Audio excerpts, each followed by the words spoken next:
Hello, everyone. Hello, We're back to dissect another episode of Survivor Winners at War. I am Alex, I'm Ryan. and let's dive on in. Ryan, what did you think? Let's get into it. I like to start each one off with like overall feel on the episode. Probably my least favorite episode so far of this season, which is weird because it also has had, I think, my favorite moment of the season so far. And I think I know what it even is. weirder is like anybody that knows me knows that I'm not all for like the schmaltzy schmoopy stuff, but I really was moved by what went on over at Edge of Extinction. And pretty much everything else I could have lived without. But that was just my thoughts. How about you? I think when it comes to like iconic moments on Survivor that didn't really have anything to do with like Blindside or something funny that was said, like, yeah, that's definitely one for the record books. It definitely felt like we're going to spend a lot of time on this. I don't think in any other iteration, whether it was Redemption Island, Edge of Extinction, regardless of which one it was, I don't think we've ever had like a 9 minute segment. It was like a solid fifth of the episode was Yeah. designated towards Edge of Extinction. And I know that everyone was probably concerned about Ethan, but when he pulled through and was perfectly okay, they were like, oh my God, we have an episode. Right. So but yeah, no, it was good. I enjoyed it. We get back, or I don't know if we want to keep doing Edge of Extinction, or there's so much. No, let's go like I guess in order because there is a little bit of stuff going on before we get to the edge. So, we had a hot mess tribal council over on Sele last episode with Adam basically digging his own grave, and then by the grace of whoever we need to blame for Adam surviving, he survives the episode. And he kind of starts off with it's sort of a funny thing. Everyone's scolding Adam and like telling him like you played really dumb and this is why we couldn't trust you. And he gives this quote that I just found so perfect. He said, I just did everything you're not supposed to do in Survivor. And I feel like so far that's been his MO the whole time, is he's I, doing everything you're not supposed to do in Survivor. I feel that was his MO in Millennials versus Gen X. I think the reason why he did the exact same things he's doing now. The only difference was, well, actually, no, it's not a difference. The reason why it worked is because there were always bigger fish to fry than Adam. And basically, you had a jury that couldn't look at what Hannah did and respect her for it because strong women just can't ever win this game unless it's an all-star season, allegedly. So, yeah. So when Adam's doing all this stuff and getting busted for it, I'm like, yeah, he did this exact same thing before. So I'm not surprised that he got caught. I'm not surprised he stayed in because there are bigger fish to fry because there are better players. I'm sorry. Right. Now, so to jump a little bit out of chronological order here and skip over what happens on Edge, because we do have more things happening on the Blue Tribe before we actually get to the challenge. Um, there's a lot of Adam kind of sucking up to everybody. He's, trying to pull his own weight at camp and going overboard. And I feel like these players see like, oh, he's making an effort, but in an all-star season, like, I don't think that stuff really matters that much. It's super transparent. I think people are even more annoyed with him at how far he's going to do this. And we see some really brilliant gameplay. Shocker from Boston Rob and Parvati. And I really have to take a step back. And for all the blech I was spewing about seeing Rob play again because we didn't really need to, I think we put a lot of emphasis on how many times Rob has played and how much he's been in Survivor, and how the Redemption Island cast was really stacked in his favor.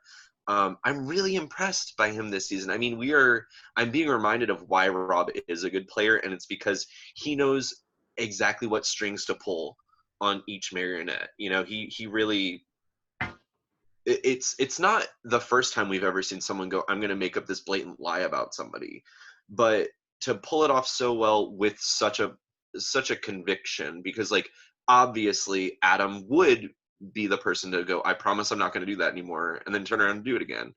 So how did you feel about that move? You're absolutely right. He would be the one to do that, and I think that's to to Boston Rob's credit. Just in the sense that if Boston Rob ever came up to me and just be like, "Oh, this conversation went on," I'd be like, "Oh, I'm sorry. Are we friends now? Because you've been ignoring me for 4 days, and now I'm suddenly supposed to take you seriously."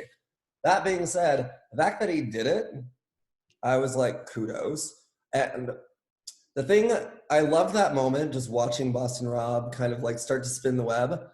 And the thing that I disliked about it, and I know, there's 20 overall players we have to see and hear from, but I'm seriously sitting here like, Parvati's playing a game and there's something Parvati's doing. The fact that she had no idea of the plan or what had happened and Rob had to explain things to her after the vote, I'm just like, what is going on? Like, I know Parvati's sitting there doing her thing and playing the game. So it's very fascinating that only like in this episode do we get a hint of Parvati and Boston Rob trying to like bring Adam in, see what he's doing, and then be like, fine, if he's not gonna take the bait, we may as well set a trap for him anyway.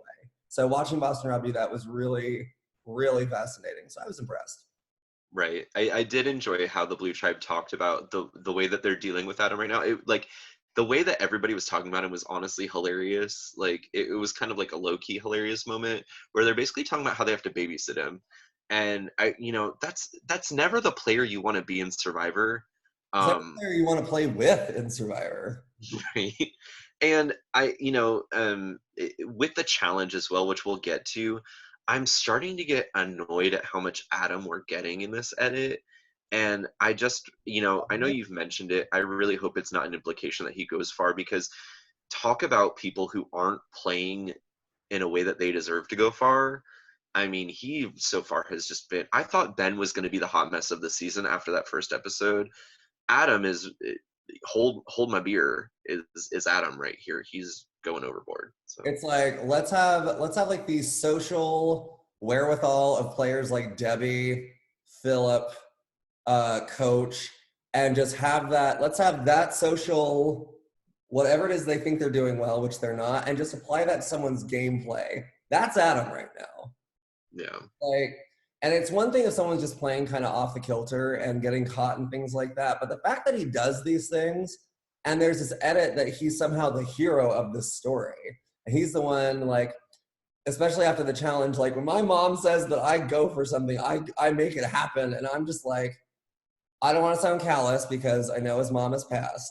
That being said, I'm like, everyone on that show has mamas. I'm willing to bet that he's not the only one whose mama has passed away. So I'm like, I don't understand why, when it comes to confessionals, it feels like a solid fifth of the time that we spend with players in one-on-one are on Adam. And there are so many players, there's so many dimensions, there's so many layers of alliances and things like that.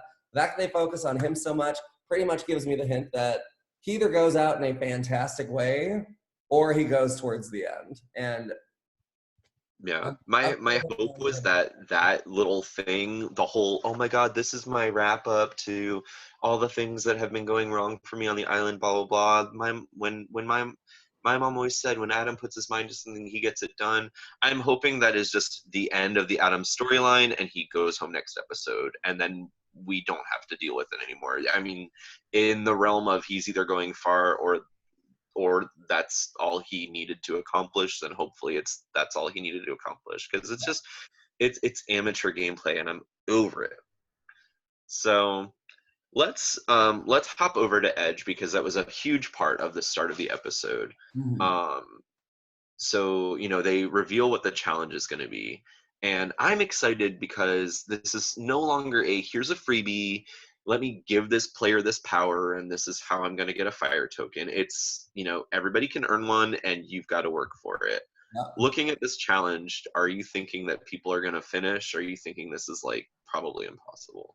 Well, I was the person because I've done a lot of like long walks. I've done a lot of long hikes where I'm like, oh, this shouldn't take that long.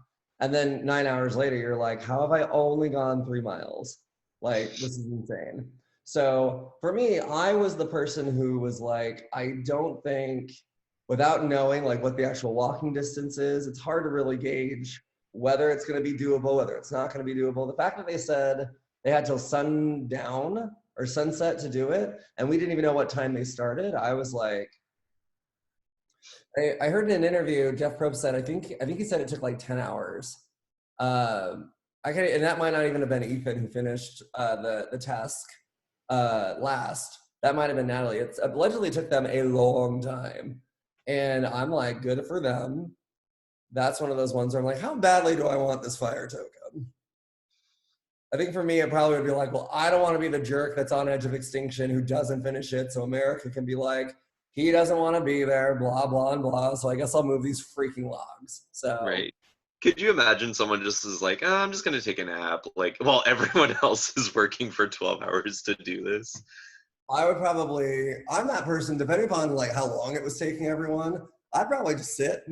And then after a while, just be like, if I started now, I might finish. But I'd also be that person to go, how tired are these people getting? Because I want to know how much to pace myself. Because I imagine I would have a very similar situation as Ethan did if I didn't know how fast I should go. Right. But I'm that idiot that'd be like, well, I'm dehydrated. I'm basically working out. And yeah, I got to get this done. And then suddenly it's like, ooh, can't breathe. I was actually really excited to see what the challenge was, because I felt like Natalie was going to be really successful with it. We have this thing in CrossFit called Murph, and we do it every Memorial Day. And it's actually gotten big in the fitness world in general. So it's a mile run, 100 pull-ups, 200 push-ups, and 300 squats, and then another mile run. And so I saw this, and I was literally like, "Oh my God, Natalie, this is Survivor Murph. You've got this." So, um, That all no sounds shock. horrible. And I'm offended at the even thought of having to do all that. But, So you know, no shock. I'm sure Natalie's done her fair share of Murphs in her life, and so it was no shock that she was the first one to finish that. yeah. Um, there were some fun quotes that happened as well from other players. I think it was Danny who said, nobody knew what 20 trips was going to feel like, and then was referencing in childbirth you at least get a baby afterwards, which to me, it might have been Amber too, I don't know, they both have babies, but to me, I kind of feel like the baby afterwards would be worse than the childbirth. I don't I know. gotta be honest. If I was told I had to go through childbirth or moving some logs for a fire token, I am fire tokening it up the way I would want the baby. But Right. I know they're God's little gift to all of us. That being said, yeah, we got fire tokens so I can throw it in Adam's face. I'm sorry, that was rude.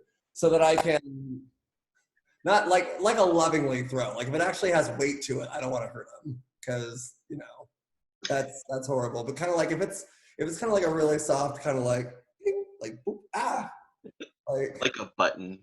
exactly. I feel horrible because I'm like I'm sure if I ever met Adam, I'm sure I'd find him absolutely fascinating, and I'm He's sure he's probably the nicest person. probably the nicest guy ever. And I know one day it's gonna be like a punked thing where I'll meet him like as a stupid crazy fan of the show, and they're gonna be like, remember when you said these horrible things about Adam? And I'm gonna go, I don't, but if I said it, I said it. I don't recall. I don't know.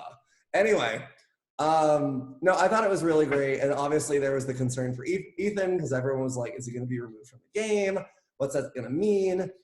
Like, are we going to get his redemption story? And I feel like regardless of whether he gets back in the game or not, that was such an amazingly powerful moment. I know when he's like, for anybody that ever has battled cancer or any type of ailment or anything like that, and I'm sitting here going, oh my God, Survivor is going for that freaking Emmy, but I am here for it. I'm like, I they want that Emmy and they deserve that Emmy. But I was like, yeah, the tug strings are being pulled on. It is very deliberate, but I am not upset. And then watching the women walk with him, which I'm sure some people are like, well, obviously, like good manners dictates that you should. And I'm sure all three of them were like, Ethan, if you could wait like, I don't know, maybe an hour, like so I right. can catch my breath before I do this death walk one more time. Uh, Uh, I thought that was really, really cool. yeah, it was really captivating to see this happen. Um, I've said before, Ethan is not my favorite winner. Uh-oh. I was super sad to see him go. I think this moment um, was really great for him. Uh-oh. Am I lagging? Yeah, we're Okay. lagging. I froze like twice. Yeah. Okay. I think we're okay now. Okay. I think we're okay now. I'm Okay. the few people who might actually watch this. Yeah, sorry. I'd love to say I have the energy to go in and edit that part out, but it's most likely not going to happen. Love you though. Um, but I was really fascinated with what we've seen from Ethan this season, and then this moment was just really awesome. I mean, I can't imagine going through what he's gone through, and um, to to be in that position where you have this gigantic task and goal in front of you, and you just want to accomplish it because you just want to prove to yourself that you can do it. You want to prove to the people who look up to you that you can do it. Right. Um, you know, uh, it was just like it almost got me. Like I was on the verge of tears, and I like that hasn't happened to me in Survivor probably ever, if not like in a very long time. um, I was watching the moment where the girls decided to join him for his last walk, and like all I could think and what I wrote down was, it's so cool to see everybody go with him, and this is the stuff that we deserve as fans, right? So like, there Mhm. are moments I have all the time watching the show where I'm like, we don't deserve this because it's like too good to be true, or I'm like, we don't deserve this because it's just blech. But like, What have we done that was very rarely very rarely am I like, we deserve this moment, but we do, like being loyal fans for 40 years, like we deserve to see this amazing person and these amazing people support him. And it like, it's not a moment we get in Survivor really ever, but like it was such an it felt unscripted, which is so unlike almost all these other moments where Jeff is like, blah, how did you feel about blah blah blah, I'm gonna make this a learning moment. Like it wasn't that, it was just very raw and human. It was so cool. I was floored, I super loved happy. it, and I'm still not the world's biggest fan of Edge of Extinction, but I think Edge of Extinction is perfect for a season like this, purely because it gives you the opportunity to see players after they're voted out that you loved, that you might have been rooting for, that might have gone home early, and then also like the human connection. Yeah. It also I think will shed a little bit more light, maybe for the good, maybe for the bad, for if someone who is voted off early comes back and wins the game, what was that, Ghost Island? No, Edge of Extinction was the name of the season. The season so aptly named. Like the season that shall not be named. Like Right. I was like, Um, there's too many. Like, oh, you're gonna go to Ghost Island, you're gonna go to Edge of Extinction, you're gonna go to Redemption Island. Kids, I can't keep track. right. I also I did appreciate Natalie's moment where she kind of finished and had a little bit of a breakdown because she said it's the hardest thing she's ever done mentally and physically. And like I think as a viewer, sometimes it's hard to be like, oh yeah, that looks so difficult, blah blah blah. But like Until you have to. I like I ran a half marathon and like I had a mental breakdown afterwards. Like I don't cry. I bawled like a baby because it's just there's a wall and you just have to go through it and like it's crazy. So I just really like the moments that we're getting from Edge. I saw some people said we're spending too much time there, but like no, I don't think so. And for me, like their characters that are on there, I so far care more about them than most of the people in the game. No, And I think Survivor's real loss here is not having 90-minute to 2-hour episodes right now. right? And I know we can definitely get on with that. That's just if enough people tweet it, then yes. Or we just have to boycott. Like give us 90-minute episodes or we won't watch. Um, but yeah, I totally feel you. I did a Spartan race in Big Bear, California, and I had done Spartans before, and I was like, oh, this will just be longer. And I completely had not predicted or trained for the altitude up there. So I Mhm. walked pretty much the entire thing because my lungs could not handle being that high. And by the time I finished, which I want to say was like 8 hours after I started, there was nothing for me to do but sit in a ball and just want to end my life because I was just that overwhelmed by the entire experience. So I get it. That's why I Yeah, was like, for the people who are like, oh, how hard is it? I'm just like, for you who have probably never run a 5K in your life, maybe you don't get to have an opinion about those. exactly. Just a thought. Um, were we good on Edge of Extinction? Yeah, I think we covered everything. Why don't you jump over to right before the challenge on the Red Tribe? We've got some interesting things going on. Uh, Anything stick out to you? what was it? I when they mentioned like, oh, Sarah and Tyson talk about. Well, actually, no, it was only Sarah really talking about her relationship with Tyson. We didn't quite get the warm, I love this person from Tyson, which begs the question: like, was this just episode filler, or was there like a real, genuine connection there, or was Tyson just playing the game? That being said, the split second they started focusing on their relationship, which seemed completely and utterly out of the blue, and really had very little to do with gameplay or strategy, I was like, yeah, one of the two of them's going home. Spoiler alert. So it was interesting. I think Yule brought up some really interesting points, like amidst like running around and like saying good morning to everyone, which is not necessarily the impression or vibe I've ever really gotten from Yule. Not Right.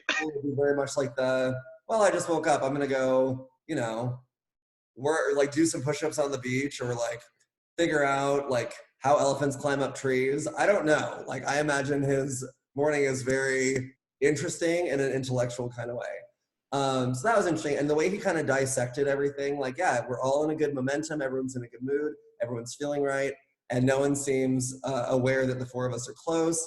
Other than that last bit, Yule's got such a pulse on this game, and it's fascinating to watch him dissect. Because I've watched 40 seasons or 39 plus seasons, and I'm just going, I never would have caught that. I never would have thought of that. I never would have been like, how can I implement that into what's going on? The man is impressive. So Yeah. those are the standout parts for me. Yeah, that's pretty much all that I noticed. I thought it was funny. The Red Tribe just in general is funny. Like they have such a funny vibe about them. It reminds me of back in like Marquesas. I can't even remember the name of the tribe, but they used to have like the morning talk shows, like probably Rob's first tribe. They would Not do like, all. yeah, they would have like their morning talk show. Like I'm like I haven't really gotten a vibe from a tribe since then until the call. They just I don't know, they're just funny and goofy, and Tyson seems like he's the kind of person to bring that out. So Yeah. he also forgot Sophie's name when he was calling out this four-person alliance. He totally forgot what Sophie's name was, which was a little bit of shady because I kind of think Sophie's gonna win this season. But anyway, I would not be mad if Sophie won. I love it. The woman's a trained assassin, and I can't wait to watch it all unfurl. right? I feel Um, I feel like she's not flashy enough to take out, maybe even pre-merge. I feel like if she gets momentum, she might be like the fifth or sixth place boot, just because everyone's gonna go. She can't go anywhere near the end. yeah, I think she might be like kind of how Lauren got done dirty last season. I feel like that someone's gonna be like, this girl's way too smart. We gotta get rid of her. for sure. Ugh, love Lauren. Um, all right, so we move down to the challenge. We see the tribes come in. Um, Go ahead. I need to know from you firsthand. Did DeCall throw the challenge? I don't think so. I honestly, I hadn't even. It's been how long, and I hadn't even considered it. Are you serious? Oh, while I was watching, because Sele was so far behind, and when you factor in like it was like a 16 like point block puzzle, maybe it was more, maybe it was bigger than that. I'm not 100% sure. And the fact that Nick had put the puzzle together in his season. Which, by the way, I don't even. For me, I don't even consider that to be a thing. I But gotta be that's honest. Him putting the puzzle together, you don't consider a thing, or his season, you don't consider a thing. both. Why can't it be both? I love you. That being said, I don't know when they parachuted Nick into this season, because I don't remember him being in this season ever. So the fact that he was putting the puzzle together, I was like, who dat? Someone help me out with this. So the fact that they had that level of a lead, I was fascinated, because I'm just like, there's no way. And the fact that other tribe members could like chime in and be like, no, put this there, put this, because Wendell was helping, like Wendell always does, and never gets any credit for it. I'm sitting here like, how can that many people work on the puzzle at the same time and not finish it before the other group that was so far behind them? So either they edited it out to make it look like they were further behind than they actually were. Which I think is the case, but Yeah, like that's something, everyone loves a good come from behind victory. And I'm not even saying that's what they did. I'm just saying, as far behind as they were on a puzzle that all of them could have contributed with, I don't understand. right. To me, like, it seems as though they either threw that competition and were not shown, like, hey, Tyson, we're probably doing a swap or a merge soon. Tyson's dangerous. We don't want to go up with too many members, because every time you go into a swap and you're the tribe with more original members, everyone freaks out and tries to vote you out purely because they're afraid you have the numbers, which to me would have made sense. I'm shocked it hasn't been brought up yet this season. The fact that they haven't thrown a competition to get rid of Parvati or Rob, I am mystified. In addition to them just losing challenges despite not trying to lose challenges and still not voting them off. So I found that really fascinating. I thought they threw the challenge.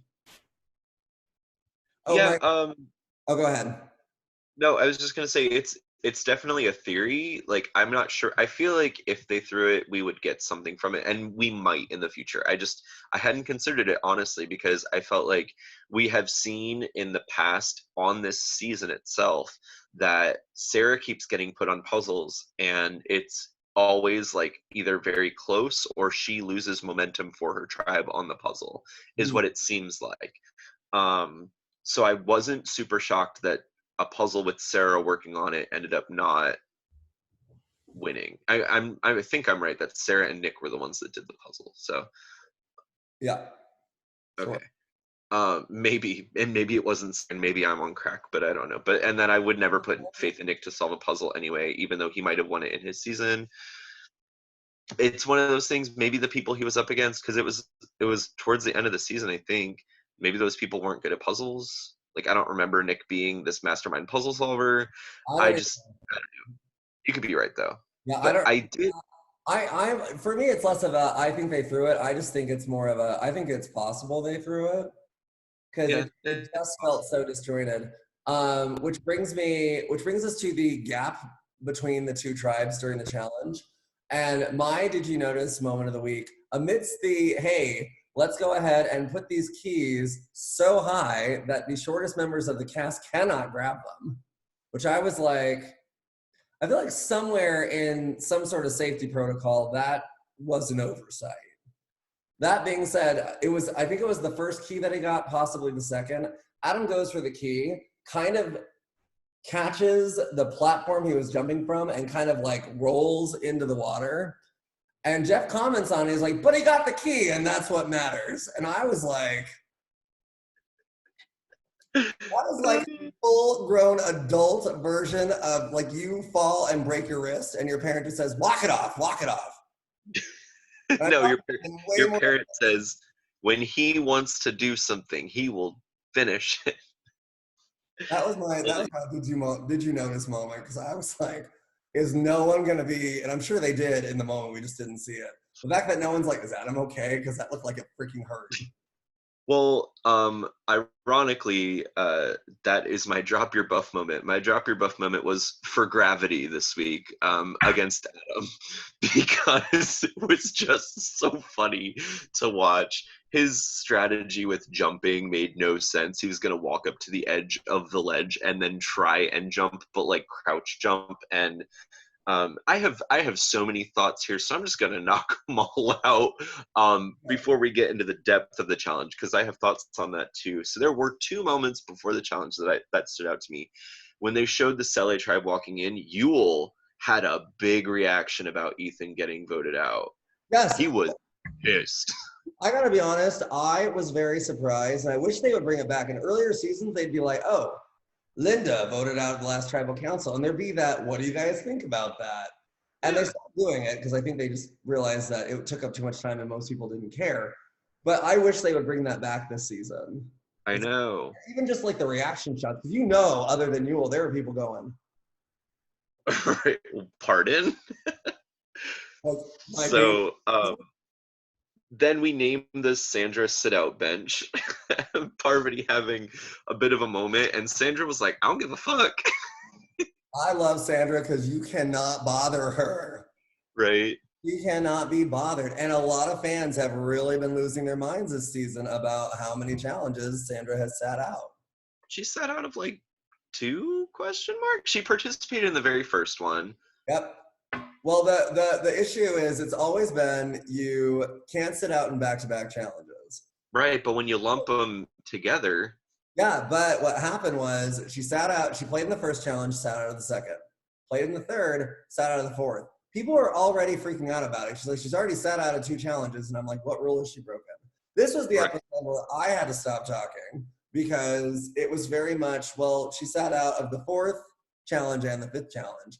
So after doing some digging, apparently the rule is you can't sit out in back-to-back challenges, but that's the rule for seasons where there is a reward challenge and an immunity challenge. and how long has it been since we've had that? I was like, I miss reward challenges, but Dear CBS, fix it. make it better. So now that apparently that it's just challenge, what was it, tribal council? It used to be reward, immunity, tribal council, and then that just wiped the slate clean, which I didn't know that. But yeah, since it's now just one challenge, tribal, it wipes it clean again. So in theory, Sandra can just sit out of every challenge, which I don't necessarily like. I think there's some element of you need to participate in the challenges, but I'm sorry. I jumped on your train and started talking. So No, you're fine. I totally see what you're saying. I think it's honestly my bias towards Sandra that makes me not really care how many times she sits out. Because if it were like Ben, I would be like, just get him out. He sucks. But like, it's Sandra, so I don't care. well, Um, the point that I wrote that a lot of people made is if the tribe really wanted to have a stink about it, they could make a stink about it. right. Nobody has. That we've Exactly. seen. I was very confused by the decisions in this challenge because I feel like the tribes were made very aware that like if you're a swimmer, you swim with the boat and then the people in the boat have to climb up this platform and get the keys. And I don't know on what planet they provide the crack for the blue tribe because they were like, guys, I have an idea. Even though we've seen people like Denise and Parvati prove themselves to be strong swimmers. I've never seen Adam swim, so I don't know, but I'm assuming he's probably strong too. Even though they've been proven to be strong swimmers, why don't we put them in the boat? Which, by the way, anybody that's watching Survivor or this that doesn't understand how boats work, it doesn't really matter how much weight you put in the boat because the water, like, allows the boat to move forward if something is pushing or pulling it. So like you can have 300 pounds in the boat or 400 pounds in the boat, and it's not really going to make that much of a difference in pulling the boat because the boat is still going to move through the water because something is pushing it. I mean, that makes sense, but I also feel like somehow involving in physics, if there's 8 people in the boat, I still feel like it's gonna be harder if there's only 2 people in the boat. Right, but like think of the weight difference between like someone like Adam, who like yes is small and skinny, and like Jeremy, who is not fat and taller. Like there was no logic in the decision of, you know what, we're gonna let the 3 shortest people on our tribe, Yeah. except possibly Michelle, run up this platform and jump for keys. I Denise couldn't reach it. I maybe I'm mistaken, and please correct me if I am. I struggle to think of any challenge where your height. Obviously, if you are tall, there are challenges where your height could be an advantage. I've never seen something where it's like, no, we literally cannot reach this. To me, I was like, that almost seemed like who's in charge of building these challenges? Because I feel like someone got drunk that day, or someone really just had it out for the blue tribe. Because for me, This is the logic to me just seemed like let's keep the lightest people in the boat. Which when there's 4 people swimming, it's kind of like the distribution of weight doesn't necessarily seem like it would be that difficult, especially for Denise and Parvati, who are both beasts.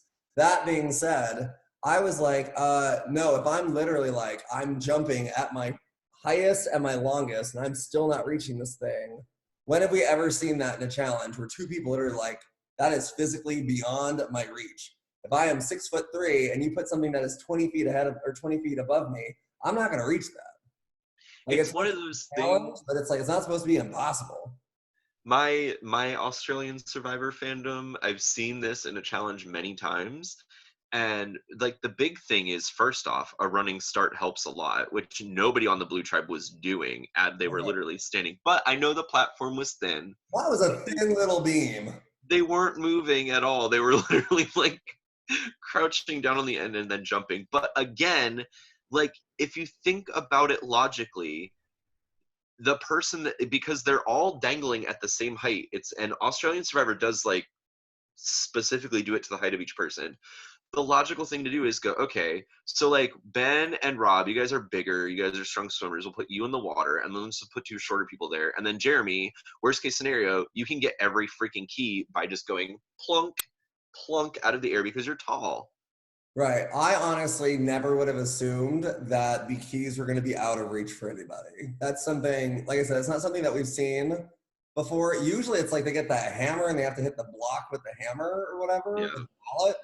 So it's like the fact that it's literally like I was getting really upset because I was just like, look, this LA Tribe didn't need a handicap to begin with, and they shouldn't be punished because they have short people on their tribe. That was just my thought.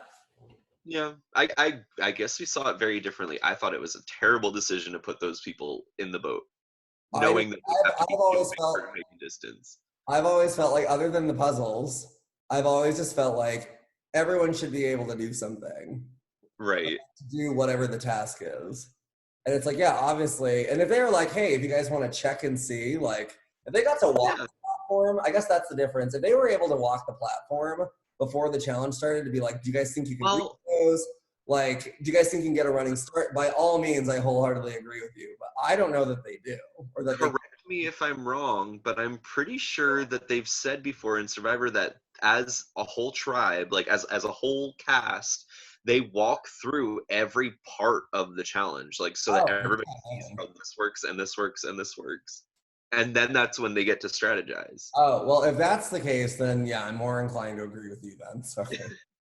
But I mean, you know, who knows if that goes for every little detail, but I mean, regardless. So it was just a very incredible comeback. Was it thrown? We don't know. We'll find out maybe later on. But I'm desperate to know if that challenge was thrown, mostly because I felt like if Rob had the opportunity, I think Rob and Parvati, I think they could have spun some webs that possibly could have gotten Adam out. And at this point, like from a bullying, non-bullying standpoint, I am more upset about the editing of how much they show us Adam than I'm upset about Adam in general. Yeah. But I would not have been upset if they had gone to tribal council and possibly gotten Adam out. Yeah. Just because I'm just not Adam's fault he's Adam. It's CBS's fault that we keep having to see Adam be Adam. Well, whether to call through or not, you know that Sandra is pissed that she did not get to kill some chickens because that was the reward, and I'm sure she was livid. He was like, I didn't get to kill a goat when I wanted to kill a goat. I wanted to kill some chickens. I don't get to kill some chickens. This is nonsense. I'm the queen. Some bullshit. So Red Tribe loses, and we head over to Dakal. Very early on, it's established that it's going to be Nick or Tyson, and nothing. Took no time at all. Yeah. Tyson was working really hard with Tony and Sarah to kind of, you know, really establish this. Look, I'm telling you, it's the four of them. They're together. We have to do this. I think Tony had a really smart moment here describing Tyson as a number and a shield, which is very true. And I kind of, you know, spoilers obviously, but it does end up being Tyson the one that goes home.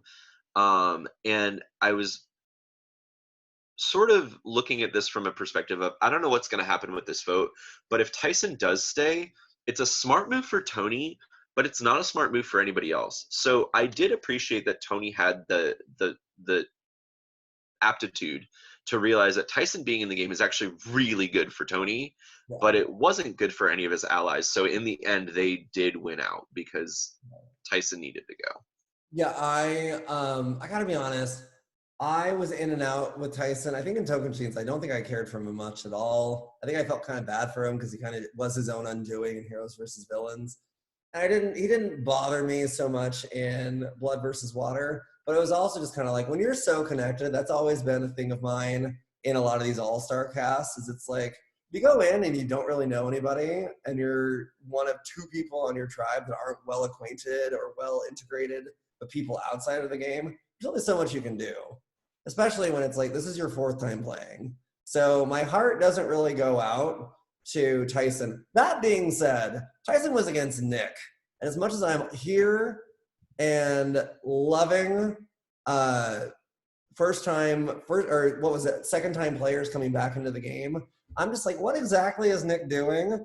And the fact that I think it wasn't two, it was three people who were all like, Nick doesn't really do anything. And I'm like, oh, okay, so I'm glad that my perception of Nick in the game is the same as the actual player's perception of Nick in the game. So I was kind of like, I think the game will be more exciting if Nick stays, but I think I'll just be happier if Nick goes. So, right. So yeah, and I felt like Sandra was the swing vote, which my mind is blown because no one seems to care. No one seems to mind that the only two-time winner in the history of Survivor is sitting pretty in the game and nobody is voting her name or writing her name down. Sandra has an idol in her pocket and is the swing vote. Also, Sandra needs to play her idol at some point, but did we hear anything about it in this episode? No. Nope. We didn't hear anything about Kim's idol, which she gave half to Sophie. And if I recall correctly, that idol needed to be handed back by sundown. We've not heard a damn thing about this half of the idol, whatever about the idol. I don't understand it. I don't know why we're not being updated on these advantages when we're going into a tribal council where idols could be playing a big part. That's normal CBS, like, ooh, like there's an idol at play. This is a scary tribal council. Exactly. And I think that, if anything, I think it sets it up that the next time it gets mentioned, you just expect that it's going to be played. Yeah. And if it is played like the time that they bring it up, to me, that's not the greatest storytelling. It's one of those things. I guess it's another one of those you have to fill in the blanks. And all I can assume is if the idol does exist between Kim or Sophie, if one of them has it, Kim is making an effort to distance herself from Tyson because of this poker alliance thing, and she knows that it would be a bad look for her. Tyson, I think, also wrote Kim's name down at the first tribal council for them. Did it? No, maybe he wrote down Amber's name, but he threatened to write down Kim's name or something, or he threw her under the bus. He said he would vote for whoever. Yeah. Yes, he did. So she probably did that as well and was burned. But I also feel like if for whatever reason, I just was led to assume, because we didn't really see Adam. Did Adam give his half of his idol to Denise? Did Denise has it. Yeah. Okay. Because I don't think they directly showed him giving it to her, but they like after the fact were like, oh yeah, I gave her the idol. Yeah. I don't necessarily think whoever the person with the idol gave their half to or gave a half to, I don't think that person has the option to not give it back. I think the idea was they didn't want someone to sit on an idol for the entire season. They wanted to make sure, like, if more than one person knows about the idol, either A, that person's going to get betrayed because some loose lips sink ships kind of thing. I can't believe I said that without screwing it up. Go me. What was it? I think they just wanted more people to know about the idols. That way there's a bigger chance for blindside. There's a bigger chance that people are going to try and throw each other under the bus. But yeah, I just assume that. We don't really know exactly what the rules are. You might be right. And that's, again, a failure of, like, there's so much they could do. Like, I just don't know why they're not utilizing the fact that they have fans, the fact that they have viewers.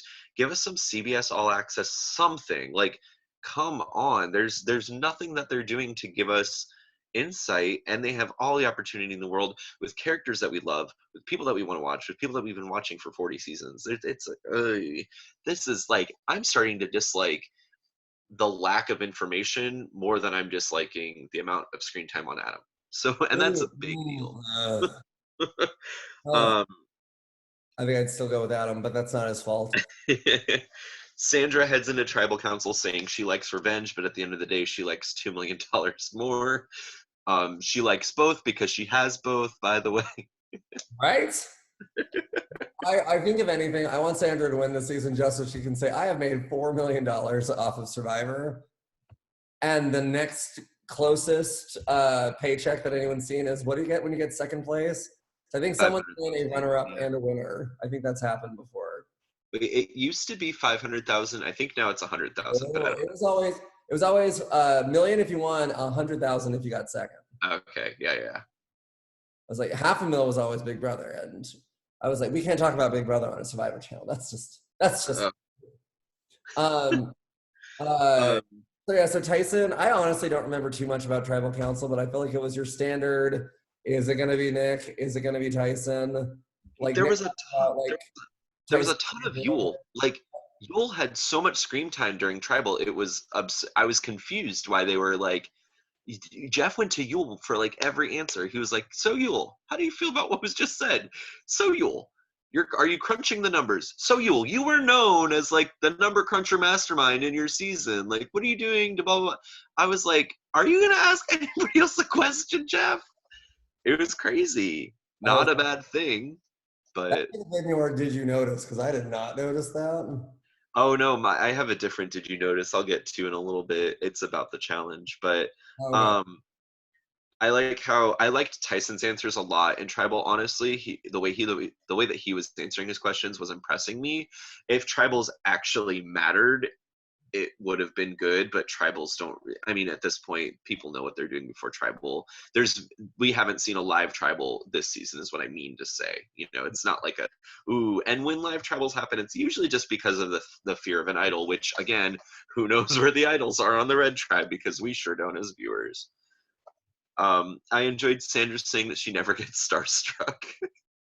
Just she's like, I don't give a fuck who's playing. I don't care. That's one of those ones where I'm like, does Meryl Streep get starstruck? She might, but I'd be surprised. Right. I was kind of happy that another guy was leaving, thankfully, because it's not been super even so far. I was And I thought it was very excited. funny when they were asked who all was told the plan, and everybody raised their hands. So there's different plans going on. Yep. Um, I did appreciate that with Tyson leaving, which I didn't appreciate Tyson leaving, but with him leaving, I appreciated him saying, "I'd rather just swallow my fire token." I think given the And then he option, I gives think it to he'd do Nick. it. What'd Sorry. you say? I said, I, I think given the option, they would have let him, or he would have done it. I don't oh think yeah. they let him do it, but I'm pretty sure he would have. So he does something equally detestable, and he gives his fire token to Nick, Wait, Nixon this season? and Um, he has 2 fire tokens. what? Yay! Oh my gosh. Nick, there I'm still at the same place that I was in episode one. It really can be anyone but Ben, Nick, and Adam, and I'd probably be perfectly okay. Yeah, Like they're obviously winners I'd be more excited to see happen than others, but I'm just like Ben, I think I want to say like, oh, Ben's growing on me. I think Ben's growing on me because we haven't seen him nearly as much since episode two. yep, pretty much. So uh but yeah, I wouldn't say surprised, but I figured Tyson must have been blindsided and he was like, I told Nick to vote for Kim. There was a vote for Kim, so I can just assume that Nick voted the way I told him to vote. My thought was, I mean, when you get voted out by that big of a majority, it was probably like, well, it was me or Nick, and it ended up being me, so I can't be mad at the person I was voting for. So, but I was surprised he didn't give the token to Parv or Rob or anyone on the Blue Tribe. Like, it just, I don't know. Yeah, that's actually a very good point because I forgot you could give your token to someone on the opposing tribe. Yeah. That's, So, that's one of those ones where I'm like, how do we get these questions answered? right. Um, Tyson heading to Edge, do you feel like I'm nervous for Natalie now because I know Girl has a lot of fire tokens, but like Tyson is a challenge threat. Like he could come back. He could, but at the same token, I think Natalie's got a fire under her britches, and I think she feels so much to prove. I'd be very devastated if it was Tyson that were to come back, and I think Tyson's fine. I don't dislike Tyson, but I would be devastated if he were to come back in lieu of Natalie. I So I love that in a conversation about Natalie having fire token advantages, you use the words token and fire, but not as like fire token. In your sentence, you're like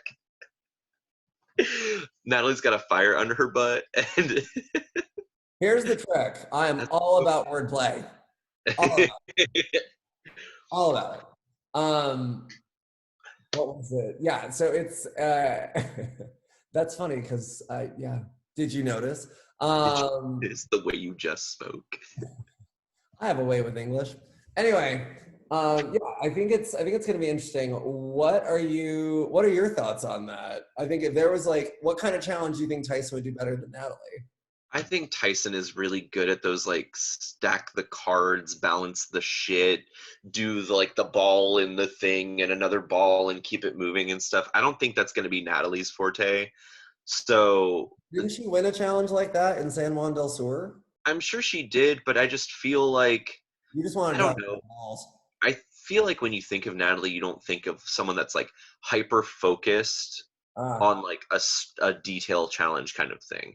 So like she probably could win, but I think her strengths are in more of like an endurance type challenge, and those don't seem to be the ones that we get with Edge. We get like use these marionette levers and get a ball to go through a thingy. Like it's very different. Usually very concentration based. And that's how most immunity challenges in Survivor in general have been, which don't get me started. It's not my favorite thing in the world. Like variety is the spice of life, and so Survivor is not the spice of life sometimes. I'm like, here, hold on to this thing. Last one to let go wins. Next episode, do this bicep curl. Last person to let go wins. Next Do episode, this for 3 hours. And I'm just like, okay, I love a good endurance challenge like the next bitch. That being said, I missed the auction. They need to bring that back. What are your thoughts about the next episode preview, drop your buff situation? It's been a long time coming. I'm actually kind of surprised they didn't swap sooner. Because five with only 2 tribes is a while. It's like clearly we saw a tribe can lose a lot in a row. I think it's interesting to do it with 15 people. I'm going to be really bummed if they do a 3-tribe split. I don't want to see it. You not? I don't want to see it. I because love a 3-tribe split. As someone who themselves has gotten screwed by a 3-tribe split in a live game, I don't want to see it. I love a good 3-tribe split. I think it'd probably be more entertaining if it wasn't. In general, I love when they do 3 tribes. Just generally, I like it. I think with this cast, I'm just like, last time I remember them doing it was in Game Changers. They might have done it since, but that's the one I can think of off the top of my head. And I remember being like, no, there's someone I like in all 3 tribes, and I don't want any of them to lose. Right. So I think they do that just because there's such an element of angst and stress that everyone goes through, especially just in a swap in general, because we all know that for Sandra last time. And then on top of that, you also just have that many more levels of like what's going to happen, who needs to be safe, who's not going to be safe. I think the trick is definitely, where was I going to go with that? Sorry. I think the trick with that is I feel like just with 2 tribes, we already have such a huge problem with storytelling, because a number of times someone will say, well, this has been going on, this has been going on. And we as the audience are like, it has? Right. I think that's hard enough with only 2 tribes. With 3 tribes, I'm just like, well, it's gonna be 2 tribes, and then plus it's gonna be 2 tribes and whatever drama they're having, and then they're gonna focus on Adam in whichever group he lands in, because there are too many people that are complaining the season's not good if we don't spend 5 minutes an episode on Adam. My hope is that it's a 2-tribe swap, and the Natalie and Ethan fan in me hopes that it's going to be 7 and 8, and then someone comes back from Edge of Extinction and joins a tribe. Ooh. So we get 3 Edge returnees this season, because that would make me happy. Ooh. I would really like that. I don't think there's any logic to think so. 5? Yeah, 15, 10, and 5 would be cool. And I don't think there's any logic to support it, but I'm here for it. In fact, that's going to be my bet. That's going to be your bet for episode 5. Yes, my bet is that someone returns from Edge of Extinction, because why the fuck not? Oh God, I'm going to go ahead and bet. I don't want to do like, oh, a male or a female is going to win, because I've already done that one. I don't want to bet. I'm going to bet that it's 3 tribes of 5. All right. I'd love for you to be right. I would really love if someone comes up and then they do 2 tribes of 8, I would not be upset at that. I just don't think it's going to happen. Probably not. But I can dream. So we did not mention my did you notice moment, and it actually happened in the challenge. Right at the very start of the challenge, Jeff is like, Survivor's ready, go. And over on Sele, like, Ben dives right into the water immediately as soon as Jeff says go and starts swimming, and Rob is still standing on the platform. Keep in mind, they're all tethered to this boat, and Ben is going, and Rob takes a solid couple of seconds, and he's like standing over the edge, like about to dive in. I'm like, you have been on 5 seasons of Survivor. You better get in that fucking water right now. What is wrong with you? I gotta be honest. Even if I were the person where I'm like, well, I feel like I'm targeted, I need to make sure we win this immunity challenge, I am 120% that person. I'd be like, I'm just gonna, readjust. He'll say go. I'm like, let me readjust my shorts. like let me check my hair, make sure it's cute. Let me do all those things while Ben's already paddling, just so I can go, oh, it's been 5 seconds. Let me get in the water. Just It 'cause was, I think that'd be hilarious because I'm it head. was fantastic. So that was your. Did you notice? Did you have a drop your buff moment? My drop your buff moment was for gravity with Adam in the Oh, challenge, you're right, you're right. where Adam flopped on the board over and over again. Oh my god. My drop your buff moment was hands to God when Boston Rob was like, should we bury Adam? And then he just started planting those seeds. I was like, living legend. No Yes. doubt about that. So I think we covered a lot of topics. Our goal of keeping this under like a certain time frame.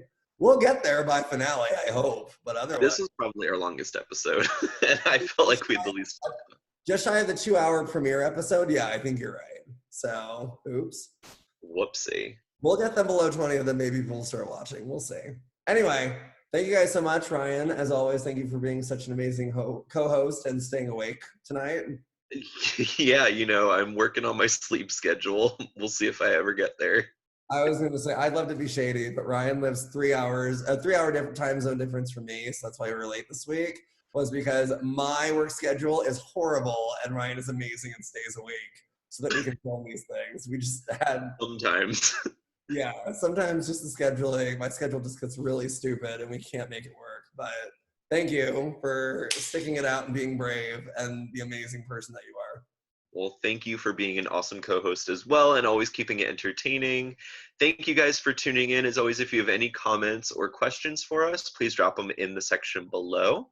And we will catch you pretty soon for our episode 5 recap. Sounds good. Thanks, guys. The thing wrong.